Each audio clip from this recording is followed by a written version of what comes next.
Varahi silver jewellery ఇప్పుడు మన Varahi silks KPHP store first floor లో 28 March hero Teja Sajja heroine Meenakshi Chaudhary చేతుల మీదుగా గ్రాండ్ ఓపెనింగ్ జరగబోతుంది. అనంతపురం జిల్లా బాలుడి హత్య కేసులో పోలీసులపైన తిరగబడ్డాడు నిందితుడు సర్వేష్. సీన్ రీకన్స్ట్రక్షన్ కోసం తీసుకువెళ్లారు పోలీసులు. అయితే బీరు బాటిల్తో పోలీసులపైన నిందితుడు దాడి చేశాడు. అయితే పోలీసులను చంపేందుకు సర్వేష్ ప్లాన్ చేసినటువంటి పరిస్థితి కనబడుతుంది. దాడి చేసి పోలీసుల నుంచి తప్పించుకునేందుకు కూడా స్కెచ్ వేశాడు. అయితే నిందితుడి దాడిలో మాత్రం సీఏతో పాటుగా మరో కానిస్టేబుల్కు గాయాలైనటువంటి పరిస్థితి. ఆత్మరక్షణ కోసం సర్వేష్ పైన పోలీసులు కాల్పులు జరిపారు. ఈ నేపథ్యంలో సీన్ రీకన్స్ట్రక్షన్ కోసం ఆ ప్రాంతానికి వెళ్ళినటువంటి నేపథ్యంలో అక్కడ ఉన్నటువంటి బీర్ బాటిల్స్, అక్కడ ఉన్నటువంటి రాళ్లతో మాత్రం పోలీసులపైన దాడి చేసి వారిని కూడా హతమార్చేటువంటి ఆలోచన చేసి ఆ ప్రయత్నం చేశాడు సర్వేష్. ఆ ప్రాంతం మీద తనకున్నటువంటి ఏదైతే కొంతవరకు పట్టుని ఉపయోగించుకొని పోలీసులపైన ఎలాగైనా దాడి చేసి అక్కడి నుంచి పారిపోవాలి అనేటువంటి పక్కా ప్లాన్, పక్కా మైండ్ సెట్తోనే పోలీసులతో ఆ ప్రాంతానికి వెళ్ళినటువంటి పరిస్థితి. కానీ ఆత్మరక్షణ కోసం పోలీసులు అతనిపైన కాల్పులు జరపాల్సినటువంటి పరిస్థితి వచ్చింది. ఈ కాల్పుల్లో సర్వేష్ యొక్క కాళ్లపైన కొంతవరకు గాయాలు కావడంతో ఉన్నటువంటి సిచ్యువేషన్, అతని పరిస్థితి కూడా విషమంగా ఉన్నట్లుగా సమాచారం. ఒక్కసారి మనం చూసుకున్న విజువల్స్లో కూడా క్లియర్ కట్గా పోలీసుల పైన జరిగినటువంటి దాడి, అక్కడికి వెళ్ళినటువంటి సీఏతో పాటుగా కానిస్టేబుల్ పైన దాడి జరిగినటువంటి పరిస్థితి చూస్తున్నాం.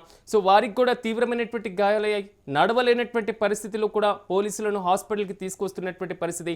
అంటే ఒక్కసారిగా ఇంత భయంకరమైనటువంటి, అంటే ఒక రకంగా చెప్పుకోవాలంటే నడవలేనటువంటి స్థితిలో వరకు గాయాలు తగిలినాయి అంటే ఆ ప్రాంతంలో ఎలాగ హోరాహోరీగా దాడి జరిగిందో అనేది మాత్రం క్లియర్ కట్గా అర్థం చేసుకోవచ్చు. ఏం చేస్తున్నానో అర్థం కాని ఒక సైకోయిజంతో, ఆ మెంటాలిటీతో పోలీసులపైన విచ్చలవిడిగా బీర్ బాటిల్స్తో మాత్రం దాడి చేసినటువంటి పరిస్థితి. చివరి వరకు అతన్ని అదుపులో తీసుకునేందుకు, అదుపులో ఉంచేందుకే పోలీసులు ప్రయత్నించి చివరి నిమిషంలో ఆత్మరక్షణ కోసం కూడా కాల్పులు జరిగినట్లుగా సమాచారం.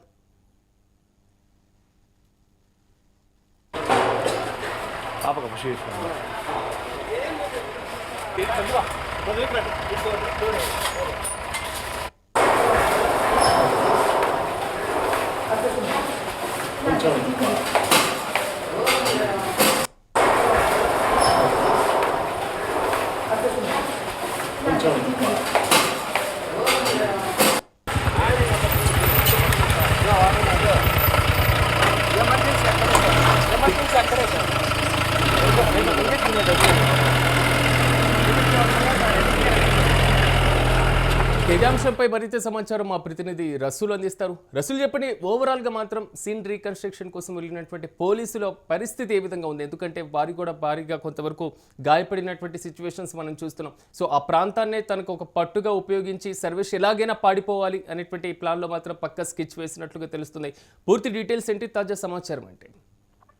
ఈరోజు మొత్తం పైన ఒక బాలుణ్ణి 5 సంవత్సరాల హేమచంద్ర అనేటువంటి బాలుణ్ణి అతి కిరాతకంగా కొండగుట్టల్లోకి తీసుకెళ్లి రాళ్లతో, అదే విధంగానే మోదీ అతన్ని హతమార్చి కొండగుట్టల్లో ఒక చిన్న గవిలోకి దూర్చేసి అతని పైన రాళ్లు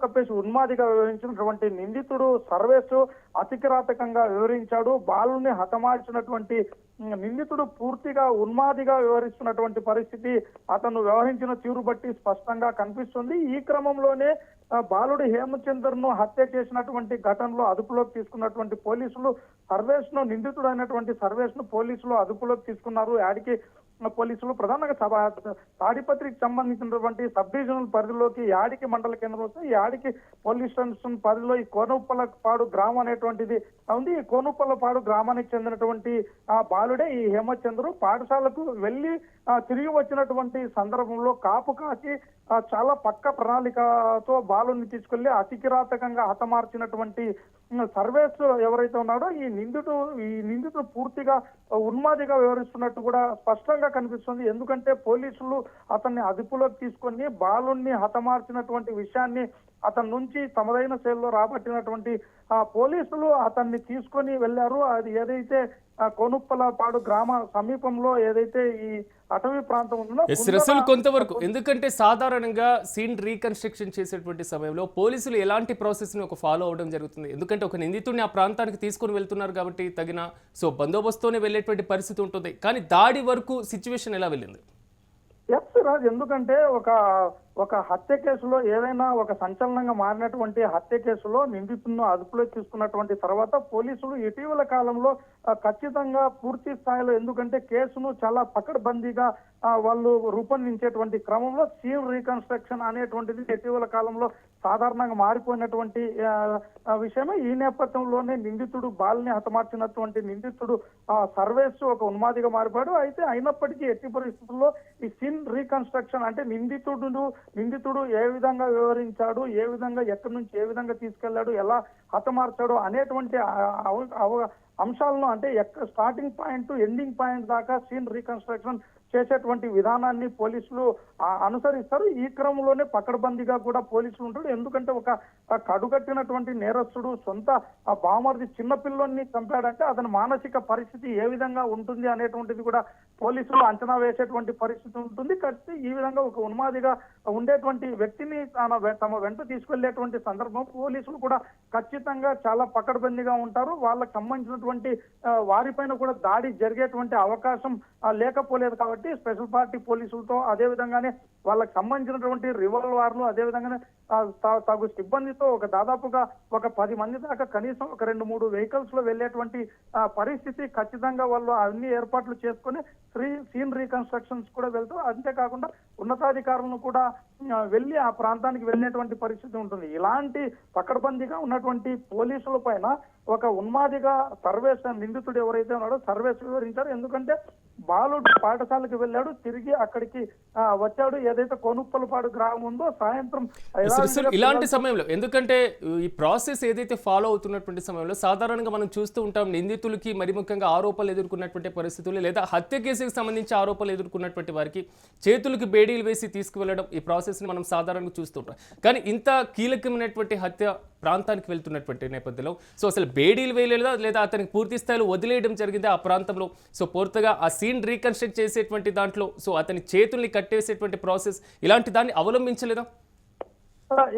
సాధారణంగా ఒక నిందితుని కడుగొట్టినటువంటి నిందితుని తీసుకెళ్లేటువంటి సందర్భంలో కొన్ని సందర్భాల్లో 2 చేతులకు బేడీలు వేసేటువంటి పరిస్థితి కూడా ఉంటుంది. అంతేకాకుండా కాళ్లకు ఒక సింగిల్ లెగ్ కు బేడీలు వేసేటువంటి పరిస్థితి కూడా ఉంటుంది. ఎందుకంటే ఏదైనా పోలీసుల నుంచి పొరపాటుగా చాలా చాకచక్యంగా ఉంటారు. ఏ చిన్నపాటి అవకాశం దొరికినా కూడా నిందితుడు పరారీ అవుదాం అనేటువంటి ఒక సంకల్పాన్ని తన బ్రెయిన్ లో కూడా రీకన్స్ట్రక్షన్ చేసుకుని ఉంటాడు. కాబట్టి ఇలాంటి అవకాశాలు ఉంటాయి. కాబట్టి పోలీసులు కూడా తగు జాగ్రత్తలు తీసుకుంటారు. అయితే ఒక సీన్ రీకన్స్ట్రక్షన్ చేసుకునేటువంటి సందర్భంలో ఇతరులు కూడా ఎవరు ఉండరు, కేవలం నిందితుడు, వారితో పాటు దాదాపుగా ఒక 6 నుంచి 10 మంది దాకా పోలీసులు ఉంటారు. తర్వాత వెపన్స్ ఉంటాయి, తర్వాత వాహనాలు కూడా ఉంటాయి. వీటన్నింటి నేపథ్యంలోనే ఆ నిందితుడు కూడా చూడ్డానికి మాత్రం ఏది శారీరక దారుఢ్యం లేకపోయినప్పటికీ అతని మానసిక పరిస్థితి మాత్రం క్రిమినాలిటీతో నిండి ఉంటుంది అనేటువంటి విషయం కూడా అక్కడ స్పష్టంగా అర్థమవుతుంది. అయితే సీన్ రీకన్స్ట్రక్షన్ చేసేటువంటి సందర్భంలో చుట్టూ పోలీసులు ఉంటారు. అతను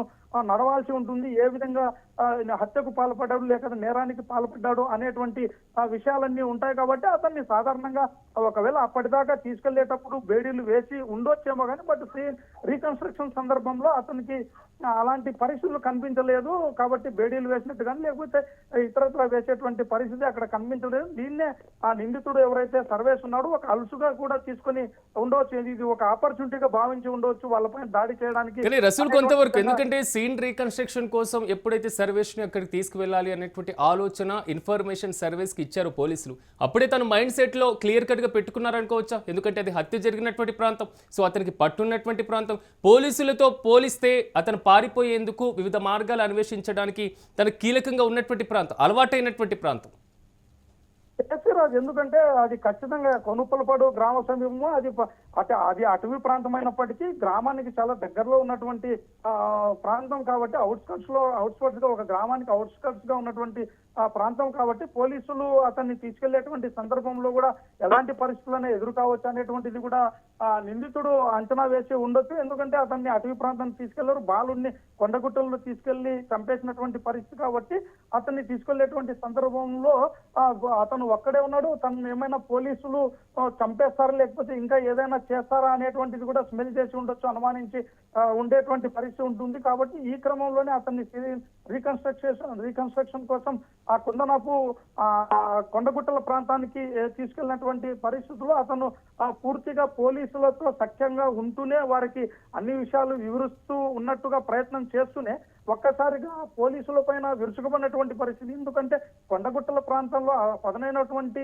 ఆయుధాలు దాపించవచ్చు, పదునైనటువంటి రాళ్ళు రప్పలు కూడా ఒక చంపడానికి వీలయ్యేటువంటి విధంగా ఉన్నటువంటి రాళ్ళు కూడా ఉంటాయి. కాబట్టి ఒక్కసారి అంతేకాకుండా అటవీ ప్రాంతం ఒక గ్రామానికి సమీప ప్రాంతంలో ఉంటుంది కాబట్టి తరచుగా కొంతమంది ఆ ప్రాంతాలకు వెళ్లి మద్యం తాగేందుకు కూడా కొంత అనుకూలమైనటువంటి ప్రదేశంగా ఉండవచ్చు. ఎందుకంటే ఒక బాలుని కిడ్నాప్ చేసి అతను ఆ కొండగుట్టల ప్రాంతాల్లోకి తీసుకెళ్లాడంటే ఖచ్చితంగా వాడు ముందుగానే ఆ నిందితుడు అనేటువంటి వాడు ముందుగానే ఫ్రేమ్ చేసుకుని ఉంటాడు. తన ఆలోచనని ఆ కొండగుట్టల్లోకి ఆ బాలుని తీసుకెళ్లి ఎక్కడ చంపొచ్చు, ఏ విధంగా అతన్ని దాచిపెట్టొచ్చు అనేటువంటి అంశాలన్నిటి కూడా అతని బ్రెయిన్ లో ఖచ్చితంగా ఫిక్స్ చేసుకుని ఉంటాడు. కాబట్టి అదే క్రమంలో తీసుకెళ్లినటువంటి పోలీసులు అప్పటికే ఆ ప్రాంతాల్లో ఆ కుందనపు అటవీ కొండగుట్టల ప్రాంతం మీద పూర్తిగా పట్టు ఉంది కాబట్టి ఆ ప్రాంతం తీసుకెళ్లినటువంటి సందర్భంలో పోలీసులు కొంత ఏమాత్రం నిర్లక్ష్యంగా ఉన్నప్పటికీ అడుగుతున్నటువంటి సందర్భంలోనే కానీ పోలీసులు కూడా ముందు నుంచి, ఎందుకంటే సర్వేష్ కి సంబంధించి ఎలాంటి హాని జరగకుండా పోలీసులకి గాయాలయ్యే వరకు కూడా పరిస్థితి కొనసాగింది, అక్కడ దాడి కొనసాగింది. అంటే చివరి నిమిషంలోనే సో ఆత్మరక్షణ కోసం వారు కూడా కాల్పులు జరిపినటువంటి పరిస్థితి. ప్రజెంట్ గాయపడినటువంటి వారిని కూడా నడవలేనటువంటి స్థితిలో హాస్పిటల్కి తీసుకెళ్తున్న విజువల్స్ కూడా మనం చూస్తున్నాం రసూల్. సో ప్రెజెంట్ వారి సిచ్యువేషన్ ఏ విధంగా ఉంది?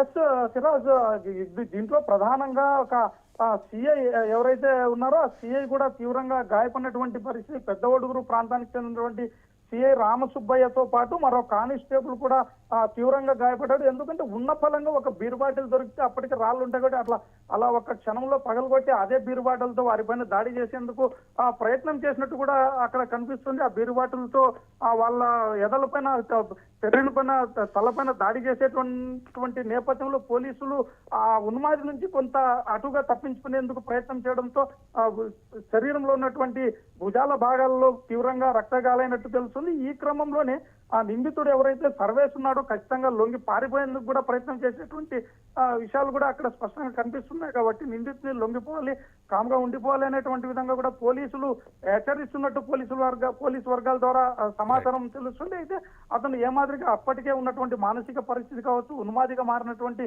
నేపథ్యము, నన్ను ఏం చేస్తారో అనేటువంటి భయాందోళన, వీటన్నింటి నేపథ్యంలోనే ఆ పోలీస్ అధికారుల పైన, ఒక సిఐ రామ్ సుబ్బయ్య పైన, అదేవిధంగానే కానిస్టేబుల్ పైన తీవ్రంగా దాడి చేయడం వల్ల వాళ్ళు గాయపడ్డారు. ఈ క్రమంలోనే పోలీసులు కూడా ఇక తప్పని పరిస్థితుల్లో ఆత్మరక్షణలో పడిపోయినటువంటి నేపథ్యంలో నిందితుడి నుంచి తప్పించుకునేందుకు అతని పైన కాల్పులు జరిపారు. ఈ క్రమంలో యాక్చువల్ గా సాధారణంగా ఎన్కౌంటర్లు ఇవన్నీ కూడా చూస్తే ఖచ్చితంగా వెపన్స్ ఉంటాయి, ఇవన్నీ దాడి జరుగుతాయి. సో నేరుగా కాల్ చేసేటువంటి ప్రయత్నం ఉంటుంది పోలీసులు కూడా. అయితే ఇలాంటిది అక్కడ లేకోకుండా అతని చేతిలో కేవలం ఒక బీర్ బాటిల్ లాంటి ఇది ఉండడంతో అతన్ని పూర్తిగా చంపేయాలనేటువంటి ఆలోచన పోలీసులు ఏమాత్రం కనిపించడం లేదనేటువంటిది మాత్రం అక్కడ జరిగినటువంటి సంఘటనని బట్టి తెలుసు. సో దీన్ని ఆత్మరక్షణ క్రమంలోనే పోలీస్ అధికారులు నిందితుడు ఉన్మాదిగా ఉన్నటువంటి సర్వేస్ యొక్క కాళ్ళు, సాధారణంగా ఏదైనా చట్టంలో ఏం చెప్తుందంటే ఆత్మరక్షణ కోసం ఎప్పుడైనా కానీ మనిషి ప్రాణాలకు హాని తలపెట్టకూడదు, ఏదైనా ఉంటే మోకాళ్ళ భాగం నుంచి కింది భాగం నుంచి కాల్చాలి అనేటువంటి కొన్ని నిబంధనలు కూడా గైడ్ లైన్స్ లో పోలీసులకు ఉంటాయి. కాబట్టి ఆ క్రమంలోనే పోలీసులు ఆత్మరక్షణ క్రమంలో నిందితుడి యొక్క 2 కాళ్ల పైన దాడి చేసి కాల్చారు. దీంతో తీవ్రంగా గాయపడ్డాడు, తీవ్ర రక్తస్రావం జరిగింది. అయితే పోలీసులకు గాయపడ్డారు కాబట్టి ప్రస్తుతం వాళ్ళందరినీ కూడా తాడిపత్రి ప్రభుత్వ ఆసుపత్రికి చికిత్స కోసం తోటి పోలీస్ అధికారులు వారందరూ కూడా అదే వాహనాల్లో, పోలీస్ వాహనాల్లోనే తరలించినటువంటి పరిస్థితి. తీవ్ర రక్తగాయాలు, తీవ్ర రక్తస్రావం అయితే ఖచ్చితంగా. ఎందుకంటే మీరు అన్నట్లుగా కొంతవరకు ఆత్మరక్షణ కోసం జరిగినటువంటి దాడి కూడా కొంతవరకు తెలుస్తున్నటువంటి పరిస్థితి. So right Rasool, thank you. మొత్తం మీద అనంతపురం జిల్లా బాలుడి హత్య కేసుకు సంబంధించి మాత్రం పోలీసులపైన సర్వేష్ తిరగబడ్డం, సీన్ రీకన్స్ట్రక్షన్ కోసం తీసుకువెళ్లినటువంటి పోలీసుల నేపథ్యంలో పూర్తి స్థాయిలో బీర్ బాటిల్తో దాడికి ఎత్తిరించినటువంటి పరిస్థితి. ప్రస్తుతం గాయపడ్డటువంటి పోలీసులకు సహాయక చర్యలు కొనసాగుతున్నాయి.